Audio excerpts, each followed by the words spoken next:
Hi friends, நான் உங்கள் அக்கறை ஃபிஷிங் விஜய். இந்த வீடியோவில் நம்ம எதை பற்றி பார்க்க போகிறோம்னாக்கா, நம்ம பாடு பிடிச்ச பிறகு நம்ம வலையில் வந்து ரொம்பவே நமக்கு ஒரு ஒரு நல்ல விற்பனை ஆகிற மீன்களாக இன்றைக்கி கிடச்சிது. அந்த மீன்கள் என்னென்னாக்கா, கருப்பு வாவல். கருப்பு வாவல்லே வந்து இது சின்ன சைஸு. இந்த சைஸு வந்து நம்ம நாகப்பட்டினம் ஹார்பரில் வந்து நல்ல விற்பனையாகவே போனது இந்த கருப்பு வாவல்.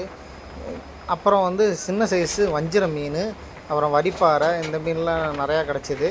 இந்த இப்போ நமக்கு கிடச்சது மட்டுமே கிட்டத்தட்ட பார்த்தோன்னாக்கா ஒரு 50லேருந்து ஒரு 60,000 மீன் மதிப்பிலான மீன் கிடச்சிது. இந்த வந்து ஒரு பாடில் வந்து இவ்வளோ அதிகமான மீன் கிடைக்கிறது வந்து நமக்கு ரொம்ப ரொம்ப லாபமாக இருக்கும். அதை தான் இந்த மீனவர் வந்து பிரித்து எடுக்கிற வேலையில் பார்த்துட்டு இருக்காங்க. இது கூடவே வந்து நமக்கு வந்து முட்டை கனவா வந்து அந்த கனவா கிடச்சிது. அந்த கனவா வந்து கிட்டத்தட்ட ஒரு 20 கிலோ அளவுக்கு கடந்தது. அது கூட வந்து சீலா வந்து சின்ன சைஸ் சீலா எல்லாமே வந்து நல்ல விற்பனை போகிற மீன்களாக கிடைக்கவும் நமக்கு வந்து அது கொஞ்சம் மகிழ்ச்சியாகவே இருந்தது. இந்த வீடியோ பிடிச்சிருந்தால் லைக் பண்ணுங்கள், ஷேர் பண்ணுங்கள், கமெண்ட் பண்ணுங்கள்.